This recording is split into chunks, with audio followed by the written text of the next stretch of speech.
so fucking crazy. You know, we were talking about Alex Jones. Oh, and okay. how So he's Alex being was, deplatformed. Yeah, I mean, it seems to be like across the board.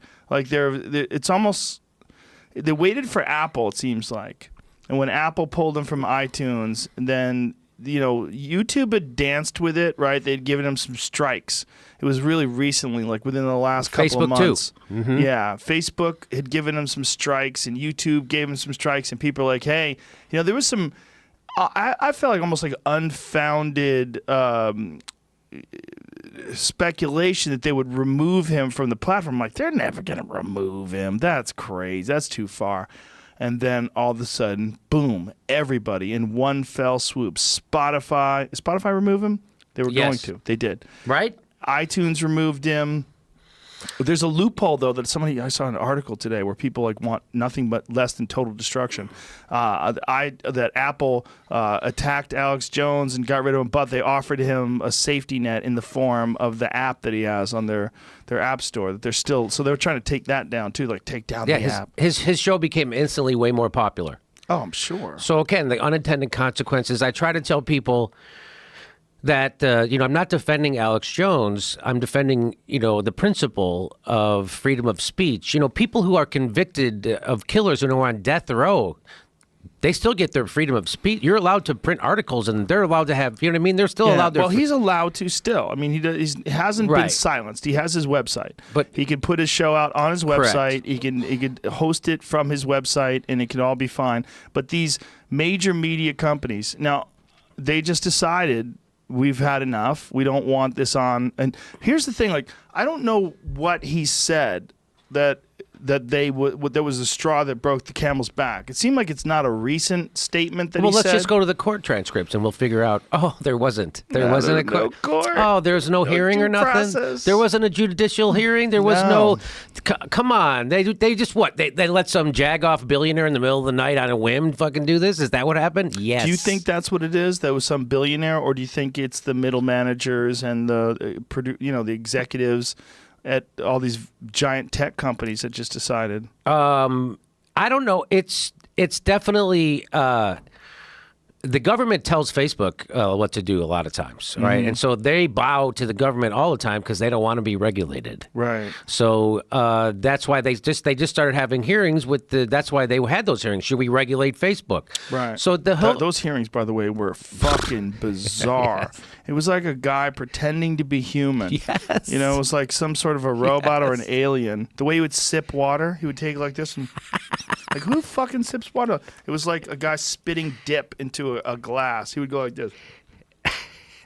Like, there was the weirdest little sips. Someone should make a compilation of Zuckerberg's sips of water. They were so strange. Like, whoever is that guy who makes the compilations of your show, he does a good job. He does a funny job on those. This is me. This is my Zuckerberg impression. Okay. No, Senator. No, sir. There. Watch this sip. Watch that sip. Give me another one of those. Oh, there is one. They have them. Yeah. Oh, somebody already got fucking. There is a drinking water compilation. Of course there is. Oh my God! Watch him sip. Who fucking sips water like that? It's like he has to think about it. Yeah. Act normal. Be human. Humans drink water. Drink the water. water. Look how slowly he tilted that glass. And him and the guy behind him have the same color tie. That's the guy they're going to shoot in the head. He's keeping eye contact while he's drinking the water. It's kind of weird. Yeah. He's trying to, at least. You just want to be disrespectful. This is fantastic. Strange. That whole thing was so strange. It was so. Hey, what strange. a better guy to protect us from fake news and tell us what's real news and what has integrity and what doesn't than a guy who made a couple of $1 billion off a stolen idea from his friends. I mean, I think that's the perfect guy to safeguard. Is that the true story? Is that what he actually did? Yeah, I think so. That's what was in the movie, right? That was in the movie. That's what I know. I didn't see the movie. Oh, okay. Yeah, I know the story, though, was that he ripped people off, that it wasn't his idea, but he was the one who figured out a way to wrestle it free and, I don't know, get rich as fuck. But this is, Matt Taibbi wrote an article on the 2nd, August 2nd about this, and there's been a lot of people being deplatformed from Facebook that you don't know about. Like who? Like this isn't like, okay, so here's what he's... They shut down lots of other sites at the behest of the government and Israel, like the Atlantic Council. So pages like Black Elevation, they got shut down. A page called Mindful Being, they got shut down. Facebook also wiped out No Unite the Right To, which is a page appearing to advertise a counter rally on the upcoming anniversary of the violence in Charlottesville. So they shut that down too. Matt Taibbi, let me just give you a quick quote from his article. He says, Facebook was helped in its efforts to wipe out these dangerous memes by the Atlantic Council, on whose board you'll find confidence-inspiring names like Henry Kissinger, CIA Chief Michael Hayden, former acting CIA head Michael Morrell, and former Bush-era Homeland Security Chief Michael Chertoff. These people now have their hands on what is essentially a direct lever over nationwide news distribution. It's hard to overstate the potential mischief that lurks behind this union of internet platforms and would-be government censors. Ooh.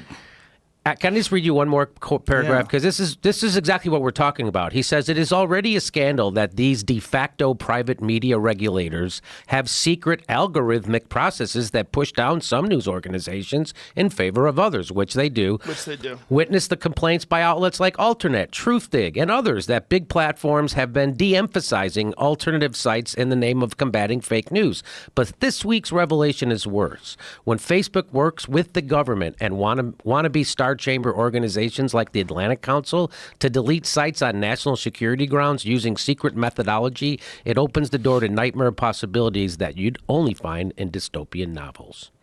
So he goes on, and it's awesome what he says, but we would have more comfort if they would. I mean, there's no, like, one of the things that they're doing is they use that blanket term hate speech. Yeah. So, by the way, they're trying to put a bill. Have you heard about this in Congress, to make police a protected class of people? So if you say shit about them, now it's considered hate speech. Did you know that? What? Yeah, they're trying to make people. Yes. So fuck the police would be considered hate speech. So they would just retroactively arrest NWA. They could. What about Ice-T? He was a cop killer. Remember? Right. I'm a motherfucking cop killer. And so now, if you do have a rally that's against the police, that's a hate rally. Yeah. And they can take your YouTube channel down if you said hate stuff about the cops and stuff. Wow. So that's where we are. Hate speech. The fuck? How come I'm not allowed to hate shit? By the way, right. I hate Nazis. Can I say I hate fucking that's Nazis? Hate speech. I hate the KKK. Can I say I hate them? That's hate right? speech. You strongly dislike the KKK. You can strongly dislike something. When I was a kid, I hated the fucking Dodgers. I know. Hate speech. Because I was a Cubs fan, and the Dodgers always kicked our ass. Hate speech. Yeah, hate speech is a strange blanket term, almost like drugs. You know, like drugs is caffeine, but it's also heroin. You know, it's like drugs. What's wrong with hate? I don't understand. There's hate out there. So what? Yeah. So what's wrong? So, by the way, But it's a bad way of expressing things. Like, hate speech it's not a good descriptive. Because I agree. When you stop, what does it entail? Like, you know, I had a conversation with a woman at YouTube about Sam Harris and Douglas Murray in a podcast where they had a conversation, and someone put it on their YouTube channel in their playlist. Just put it in their playlist, and they got a community guideline strike. Oh my God! I asked why, and the woman said very cleanly it was hate speech. And I said, "What are you talking about?" I go, "Did you listen to it? Or is it two intellectuals? There's two public intellectuals discussing immigration and some of the problems that Europe is having right now, and you decided that that's hate speech, and you don't even know what they said." But the fact that she so confidently described it in that way sort of it sort of embodies what this problem is that they have these blanket terms they're able to throw on problems, and there's a million other fires to put out, so there's no more need to put any more consideration into this. This guy's a problem. This is problematic. This is hate speech. Shut it down. And people don't realize how bad it is, Joe. You do, because you know this story. Yeah. But people go, "Oh, good for Alex Jones. He shouldn't be able to do that stuff, what he's doing." I'm like, do you not understand that this is the shot across the bow, that if they can do this to Alex Jones, that they're coming? I've already been trashed by the establishment media, by the Washington Post, by CNN. I've already been equated to pedophiles and those kind of things, and conspiracy theorists. And I've been in articles with Alex Jones. They've done it to me. Mm-hmm. So because I tell the truth about the war. Right. And so the antidote to bad speech, if you really hate what Alex Jones is doing, the antidote to bad speech is not censorship. The antidote to bad speech is more speech. If you think good speech. If you think what Yes. Alex Jones is doing needs to be debunked, create a Facebook page called Debunking Alex Jones and debunk him. Right. You know, Kyle Kalinske does that kind of stuff all the time. Yeah. People do that stuff all the time. That's how you convert. If you're afraid of an idea, you don't shut down the idea. You expose the idea and you okay. debunk it. But if you have a private platform and you own this, and you start a business, and your business is putting up YouTube videos, and you decide that someone is putting up something that's hurtful and damaging and racist, then it could be used to attack large groups of people, and then you see like all the craziness that's been connected to the alt-right movement, and you associate that with this individual. Do you have to keep that on your platform? I mean, there's no regulation right now. It's not like the public utilities or... It should be, though. That's my point. My point is that 70% of the people get their news from Google and Facebook, and they're a monopoly, right? So they have monopolistic powers. 70%? Yeah, that was a stat I read today. So you can't... it's like, well... I was reading that too. I don't know if I believe it. Hey, they took... Stretch. Yeah, they took... Why do you think it's a stretch? It's a lot of. If it says 45% of the people get it straight from Facebook, that means 150 million people are on Facebook every single day. Yeah, I think that's not accurate. No, but I think that's right. But when they believe get it or their not. news- We don't. The 3 people in this room aren't. So that's 3 people right here that aren't. But I get my news from Google. Some I of have it, I have that Google app on my phone, and every day I go to it in the morning when I'm taking a shit, and I go over like, what's crazy today? What's happening? Oh, new Porsche coming out. Just put it what's in crazy? one sentence What like did that, Sacha so. Baron Cohen do? One sentence is Well, tough. let's see what they said. I just looked at it. That's what it said. 45% get it from Facebook. And But if you add according Google, to, is it a Gallup poll? it was according to their stats, and I went back to read another Rolling Stone article to find out where And they Rolling got that Stone, from. right? Yeah. And Rolling it's a bunch Stone. of like Facebook article selling advertisements. And it's trying to find the data. So stuff. even if you quibble with those, we can't deny. Like Alex Jones cannot now go, well, just go to the other YouTube. There isn't another YouTube. another Hey, just YouTube. go to the other Facebook. There isn't another. So we have to recognize that the way we are organized as a society, that the town square is now owned by corporations that need to be regulated, right? Like Yeah. like before, when AT&T was the phone carrier for everybody, they couldn't go, I'm not going to give Alex Jones a phone service because I don't like the shit he's saying. Right. You can't. So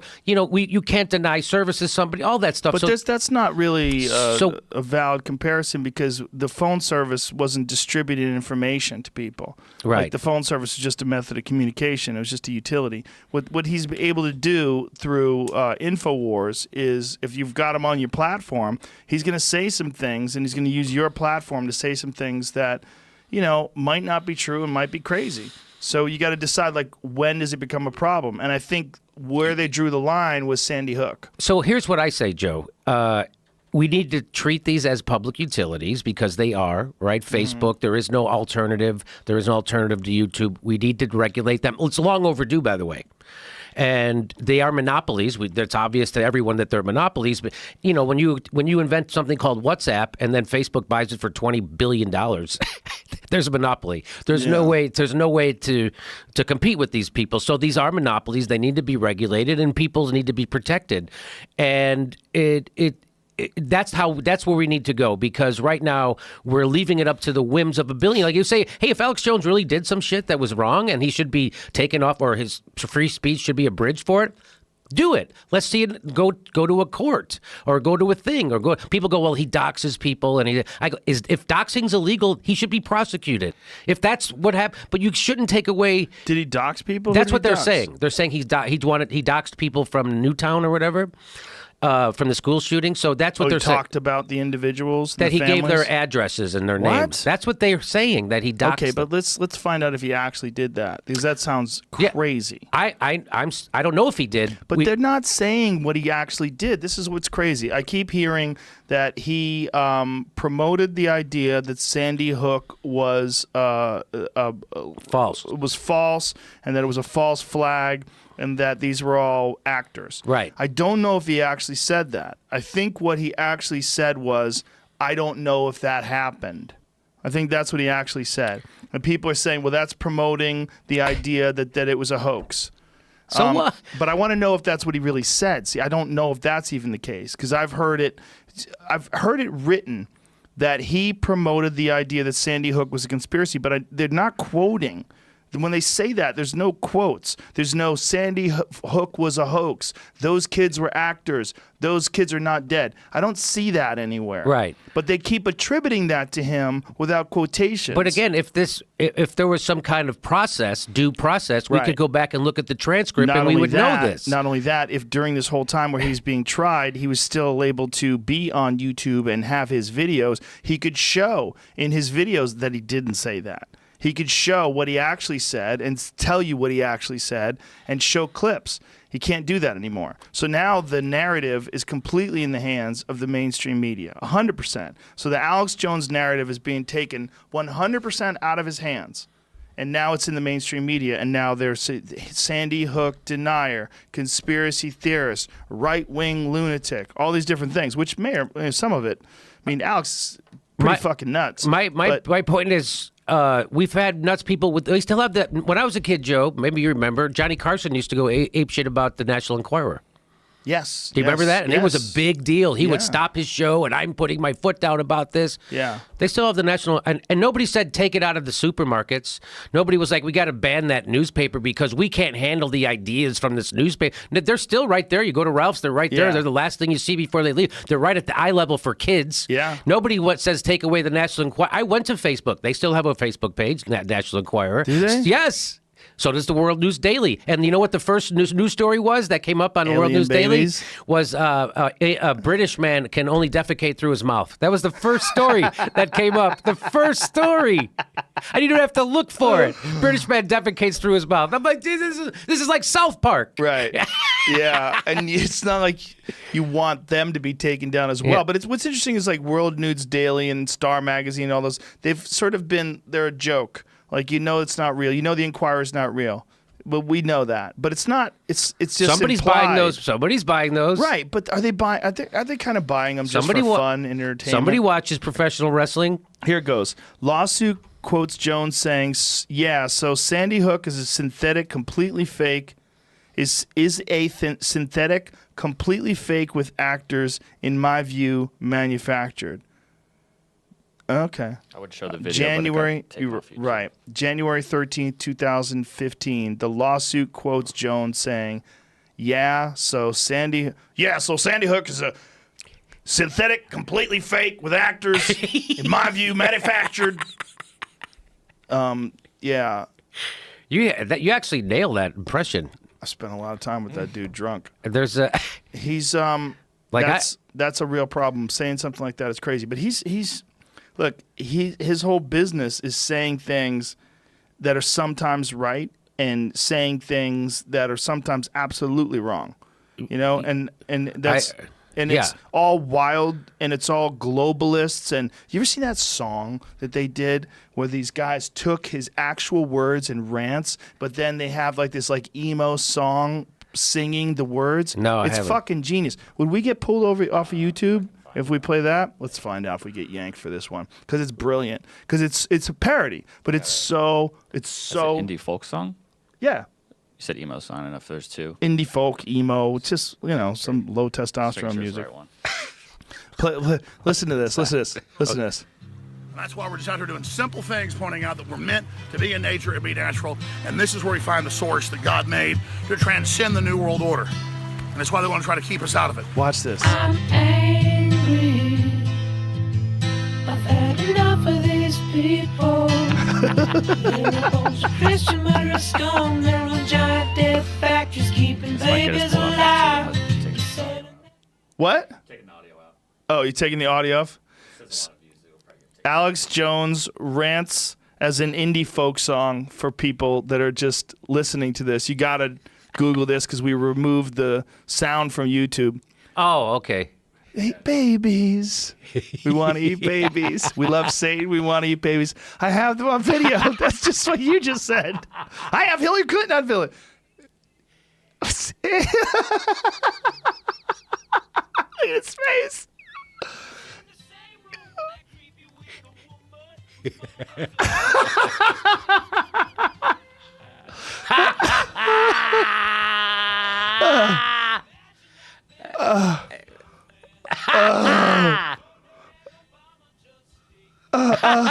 Listen to this. Obama and Hillary both smell like sulfur. It's the song. Literal vampire potbelly goblins. Come on. Oh my God. I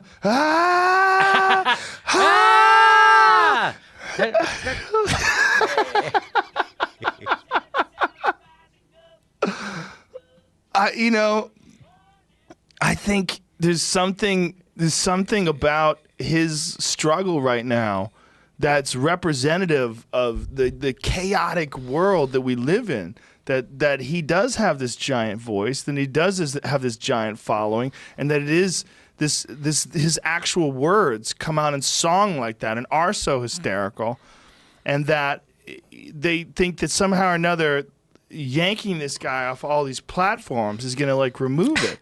Do they understand the Streisand effect? Because this is just there's going to be another way. But What's the Streisand effect? Barbara Streisand had a house in Malibu, this giant ass house, and they took pictures of it. And she went apeshit and, complained to all these, newspapers and complained to the police and everything that they're taking photos of her house and get the fuck out of here. I'm Barbara Streisand. And because of that, it became a giant story that Barbara Streisand is pissed that someone's showing her house. And they're like, well, it must be a hell of a house. Where is it?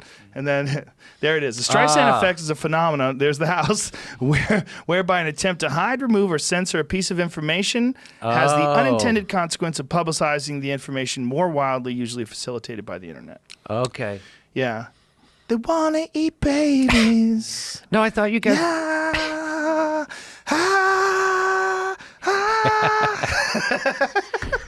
But again, people make the false equation. Oh, you're defending Alex Jones. I'm not defending. You're defending free speech. I'm defending free speech, and I understand the argument that, hey, it's a private corporation. I get that. I get that. But if you took a look at the bigger picture, everyone thinks the internet should be a public utility. I mean, most people do. Right. And that's what they're upset, that they're not treating it like a public utility. Obama administration did. They decided to at the last minute. Mm-hmm.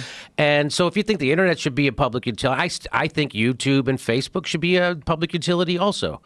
But there's an opening for other people to make their own YouTube. Like make a version of it. If you have sufficient capital. But you don't. And if you do start it, they'll just buy you out. Like I just showed you the example of WhatsApp with they give you $19 billion, whatever they paid for, was some crazy. So they just eat up their competition. So right now we need a Teddy Roosevelt to come along and break up all these monopolies. It's never going to happen. The end of the empire is coming. So here's the question: like, is there a valid parallel, a valid comparison? Like, are there people that have things that are more hateful that are on YouTube that haven't been deplatformed? Is it the influence that he has that's terrifying? Is it the fact that he's a figurehead for this kind of stuff? Is that what it is? Like that this whole InfoWars movement is in some people's mind a figurehead for this pro-Trump thing that they're trying to stop and silence? Like, what is it? I don't know. It's very curious that it all happened at the same time, right? And because in 1996 there was a law passed that actually insulates the platforms from being sued. Did you know that? So like platform. So if someone puts up something, and so like say he puts something up that leads to someone getting killed, right, on Facebook, you can't sue YouTube, right. You can't sue Facebook for it. That's in that 1996 law. So there's that. So I get that they're a private company, but again, they have the protection now of the law. Right. They have Congress protecting them. So they have that's a type of regulation you're regulated from. You can't sue them. Yeah. Right. So I'm looking for this tweet by Glenn Greenwald that really, because if we're going to take down, here, I'll find it. Here it is. He says, there's been a tactic of censors for centuries. They start with someone who is so utterly hated and marginalized that everyone is blinded by their hatred for the first censorship target that they cheer and forget that they're endorsing a principle and power that will then expand. Yeah. And so right now First they we're came for the Jews. Yeah, right now we're it. allowing the whim of billionaires in the middle of the night to decide who gets to be on these monopolistic platforms and who doesn't. Yeah. If there was 10 YouTubes, no one would care. But Right. there isn't. There's one YouTube. There's one Facebook. And they are monopolies, and that's the world we live in right now. And that's why they're doing whatever the government wants them to, because they don't want the government to regulate them. That's why he went there and was sipping the water like that and trying to make eye contact and be nice, because he doesn't want them to regulate him. He'll do it for. Julian Assange in 2010 gave a speech, which I saw recently on a plane, where he predicted this.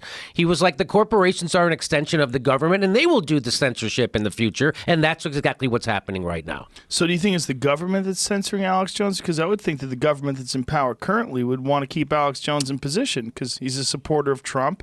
He's a supporter of, Why is Trump going after Julian Assange? Is it because he's afraid he'll expose him someday? I don't know. Why is he allowing the CIA to do that, to go after Julian Assange? And, that just shows you how shitty the journalists are in America, because not one of them are standing up for Julian Assange. And they're all pretending that when Trump says mean things about Jim Acosta, that somehow that's this unbelievable violation of our freedom of speech and our press. And he's got... You son of a bitch. You don't care. If you cared about freedom of the press, you would say something about Julian Assange. And no one is saying, what lie has Julian Assange ever printed? Never Nothing never that they been can prove. Never. What did Julian Assange do? He revealed that our election was being rigged by the Democratic Party, not Russia, but by the Democratic Party, and that is a sin you can't commit. You cannot tell the truth about the powerful, and that's what's happening right now. And he revealed the CIA has all those spying techniques that they can get your TV to listen to you, your phone, Vault 7, all that stuff. He revealed that's why they want to get him.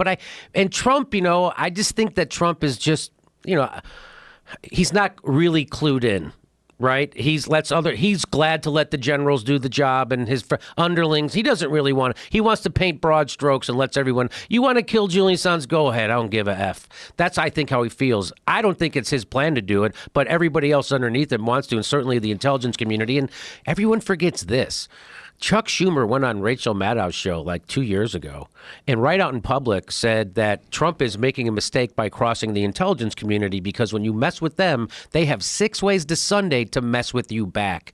Holy shit. And nobody cared that he said that. So what he's saying is the president should be afraid of unelected spooks.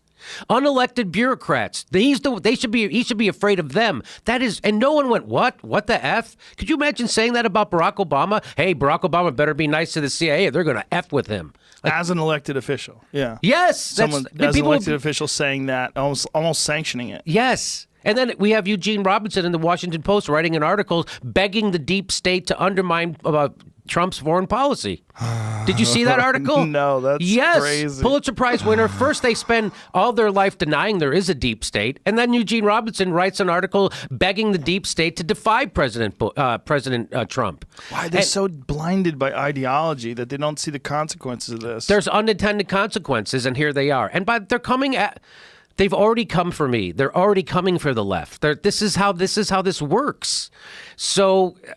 Again, that's why I warn all my friends about the Russiagate nonsense. Chomsky said, if you care about the people meddling in our election, Russia would be the last place I would look. The first place to look is concentrated capital. That's what dictates who are going to be our government. That's why we don't have the things the rest of the world has, because we have capital has captured our government, which is why we don't have Medicare for all, which is why we don't have free college, which is why we don't have an infrastructure plan, which is why we're in 8 wars. Meanwhile, half the country's poor or low income. 63% of the country can't afford a $1,000 emergency, and a quarter of all kids are in poverty. In the richest country in the world, Joe, what do you call a system that takes the richest country in the world and renders half of its population poor or low income? That's a failed fucking system. And that's what we're living in right now. And it's failing worldwide.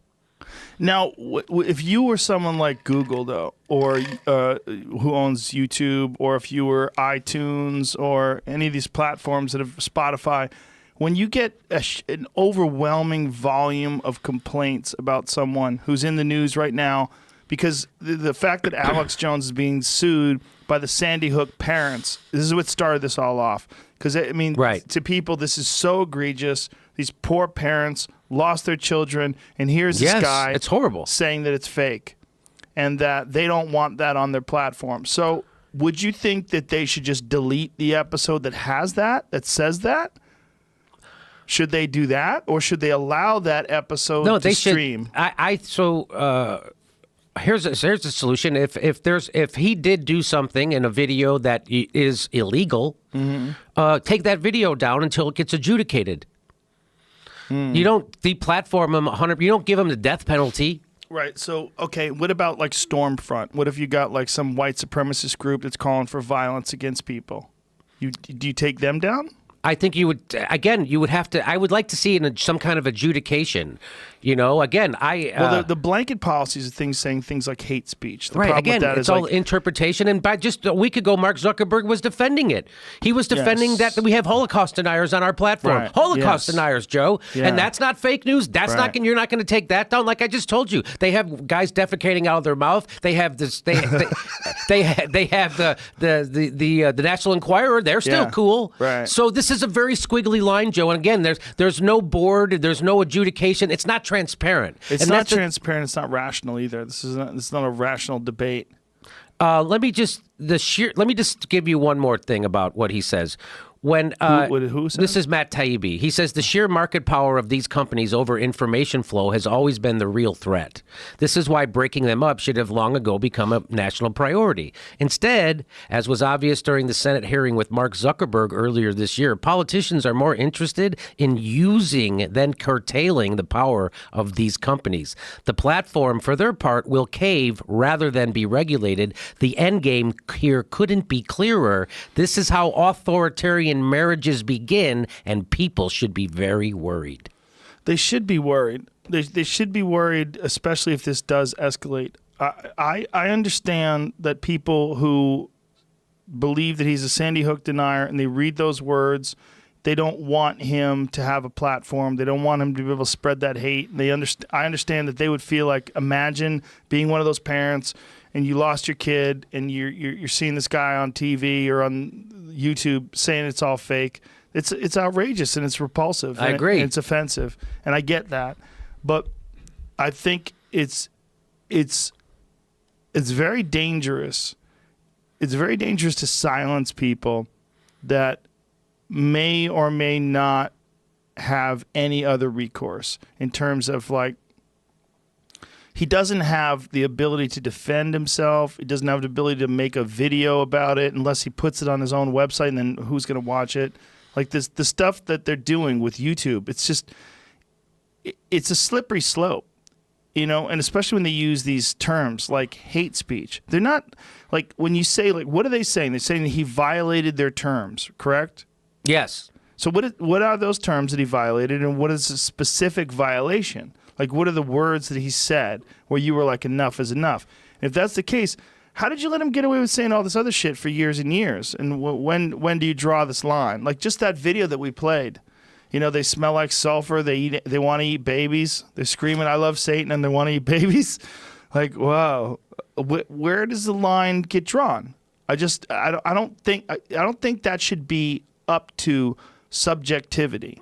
I think that should be a very, very hard question that's answered with very clear facts. You should have an adversarial judicial process with an impartial judge or jury. Right. And how would you even get someone impartial? Instead, they have in-house decisions. Right.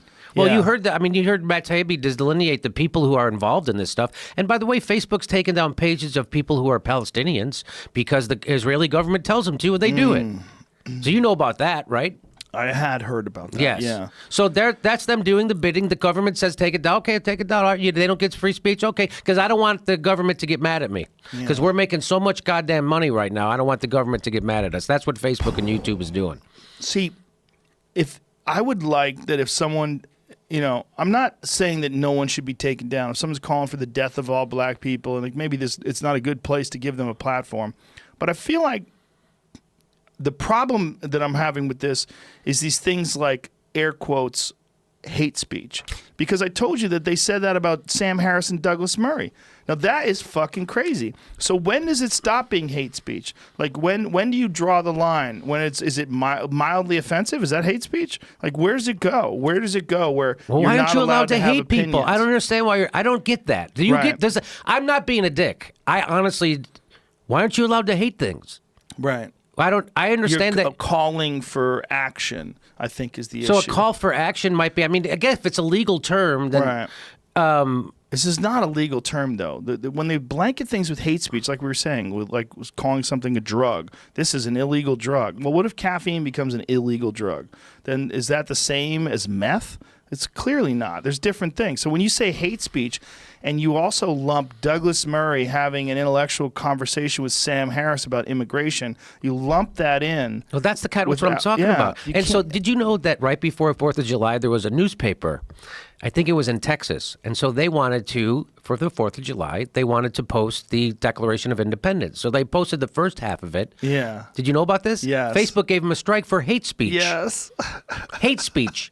They gave them a strike. And so now they were like, That was an algorithm, though, right? That picked up some of the phrasing. some of the phrasing in there about slavery and stuff like that, yeah. and them being animals or something like that. I don't something like that. I'm not sure what it was, but and then the newspaper said, now we're afraid to post the second half of the Declaration because we'll get a second strike and they might pull our whole page. Wow. Yeah.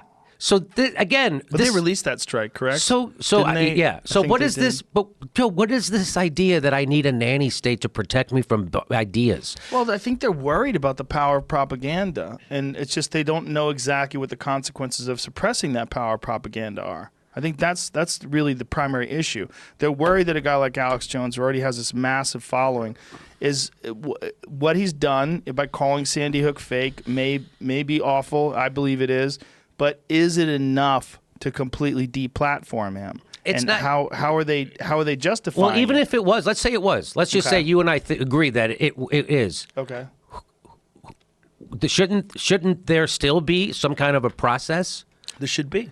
That's Yeah. what I'm saying. It shouldn't Yeah. be, even if we agreed. And again, I hate that. I hate it as much as you hate it. Yeah. I'm with you. And that people are going to, I know it's, Joe, last time I was on your show, I said people are going to take what I'm saying right now and twist it. And that's exactly what they did to me last Did time. they? So I'm sure people Who are. did? Who took it and twisted it? I don't What did want they to do? elevate. Well, we don't have to name names, but what did they do? They said they twisted what we were when we were talking about Seth Rich. They twisted, Yeah. and I said, all I did was cover it on my show. Until this day, people still say I was pushing it. I do a new show. I covered it, Well, even discussing it. and even you can't even discuss. Like I Yeah. couldn't cover it, couldn't discuss it, and so that's exactly what happened. Somebody cut me saying that and cut some other stuff and put it together, and I was like, son of a bitch. But so what are you going to do, right? So what are you going to do? So. So I just want people to know this is, again, I'm just as offended as everybody. I'm saying we need to have these things be public utilities for a lot of reasons, and that, exactly what Matt Taibbi said, what the end game here is very clear, and they want to be able to censor people they want to be able to censor. And the first people they're going to come after is left-wing organizations. They're going to come after Black Lives Matter. They've already come after lefties like me, Joe. Why do you think they're going to come after Black Lives Matter? What do you mean? They're hate speech against the police. You kidding me? They already said they're controlled by the Russians. Who is they? Who is they saying that, and who's they going to come after them? What do you mean by that? So, the FBI will infiltrate them. I'm sure they already have. You know how probably that have. works. Yeah, they probably have. So you know how all that stuff works. So that's how that stuff works. And they discredit them, and then they will commit violence in their name and say, "Oh, look, Black Lives Matters are violent." No, that was a cop doing it. You know how that's what happened up in DAPL. That's the kind of stuff they do up there. And then Agent provocateurs. Yes, Yeah. exactly. Right. Well, by the way, I learned about that from Alex Jones. So that's the problem with Alex Jones. He's right about stuff sometimes. Yes, and he was way more right about stuff in the past. Alex himself, and I've talked to him about this, says he drinks too much and he's getting too crazy. He needs to go on a diet and exercise and start getting his life in order, and he takes things too far sometimes, and he should take some goes vitamin off the pills. rails. He goes off the rails. Like he and I had a conversation, but he got mad at me for saying that I didn't think George Soros was a Nazi. And so he had this whole thing where he ranted, and then we talked back and forth, and he apologized, and he said I sometimes You're the I one take taking things too DMT, Joe. far. You're the one taking DMT, Yeah, Joe. I'm talking to aliens. I didn't say that. You did. But I think he recognizes that sometimes he's just caught up in that cycle of outrage. That cycle of outrage, there's no room there's no room to step back and to sort of reset. It's just constant outrage, constantly under attack, and then there's these words that get thrown around that sort of lose their meaning, like globalists, and shills, and this sort of like attitude that there's this there's this cabal of evil that is trying to take over the world. And at one point, Alex had this idea that they were going to try to kill off most people. Yeah. And you remember that? I heard about it. There was this idea that they wanted to euthanize, or it was genocide. They wanted to break it down to, what is the word where they talk about doing that? To talk about reducing the population. There's like some sort of a conspiracy theorist term of reduction of population to a sustainable number of super evil geniuses that could live forever. And they wanted to get it down to like, 500 million people worldwide that can live for 1 million years or some crazy shit. But I think that whole cycle of like constant outrage and everything's a conspiracy, and you get just whacked out and caught up in it. If you go back to Alex's earlier videos, I met Alex in 98, I believe. And back then, Alex was going after George W. Bush when George W. Bush was running for president. And he was saying that this guy he's a puppet, and that he's a puppet of the CIA, and he supports genocide, and he was showing up at campaign rallies and they were arresting him. He was anti-right wing. I mean, he was anti what he thought was this globalist agenda. He also infiltrated Bohemian Grove when everybody thought that Bohemian Grove was nonsense. There's nothing really going on. He's like, no, these really rich people are getting together with heads of state and foreign dignitaries, and they're dressing up like fucking druids, and they have an effigy that they burn in front of the owl god Molech, and people are like, he's crazy. Then he releases the video, and like, oh my God, they really do that. Like, he did some good work. The World Trade Organization protests in his video, 9/11, A Road to Tyranny. Right after 9/11, he releases this video that shows that the World Trade Organization protests were infiltrated by these agent provocateurs who are most likely government agents with government agent boots on, by the way. He shows this in the video. They smash windows. They're all wearing masks. They light things on fire. Then they all hole up in one house. They negotiate with the police and are all eventually released. This is all done he proved all this. He showed all how this is going. Like, look at these peaceful protesters. Then the consequences of that, they established a no protest line at the WTO where you couldn't go by with a pin on. If you tried to get through with a pin that said WTO with a red line through it, they told you you could not wear that pin. You can't come through here. This is a no protest zone. And he's like, this is the consequences of this kind of censorship, and this is how they establish the censorship. They make it seem like your organization is violent and dangerous by introducing violent and dangerous elements in the form of undercover police officers or military. They smash windows, tip over newspaper stands, and fucking create chaos so that the government has to come in because now we have a violent situation. So then the military comes in and arrests protesters and silences the protests so they don't look embarrassing in front of all these people from foreign countries that are coming here to the World Trade Organization. I didn't know he did that, but yeah. Dude, he's not wrong always, and he was more right back then. He was also more sane back then. He was more measured and more calm. It wasn't this. He didn't have the big moon face back then either, and he wasn't drinking as much, I don't think, and the screaming and the spitting and you ask him, he'll say, well, I'm just overwhelmed by the sheer volume of corruption and all the shit that he sees every day. Look, do you remember he was crying when Trump bombed Syria? He was crying because he was crying that Trump fucked us. Yeah. I really genuinely believe most of the time that he means well. The thing is, when you look for conspiracies everywhere, like everything that's a conspiracy, you're off track. And I don't think there's anyone there that can sit down and go, stop, hold on. Let's examine this in a factual way. Let's cut the hyperbole out, and let's look at what the facts are and where are we getting these facts and why do we think this is happening and why do you think this is fake? Because that sounds fucking crazy to me. No one's there to do that. If someone was there to do that, I think he probably would be stopped and would examine things and would balance out. Like one of the reasons why I wanted to have him on my podcast when I did was because I wanted people to see the Alex that I know. Because people are like, how could you know that guy? I'm like, look at how he is when I get him high and we get drunk and he's laughing about stuff and talking about interdimensional child molesters and all that. Like, this is what I wanted everybody to see. Like, this is Alex Jones. He's a fun guy. It's just that is not a good position to be in, where you're constantly looking for conspiracies everywhere you go. And you might nail a few, but then you might call out a bunch of them that are fake, which not just negates the ones that you nailed, but negates everything you say. As soon as you're one of those guys that everything's a conspiracy and then dead kids aren't really dead and everyone's an actor and like everything that you say that's good, they're going to stop.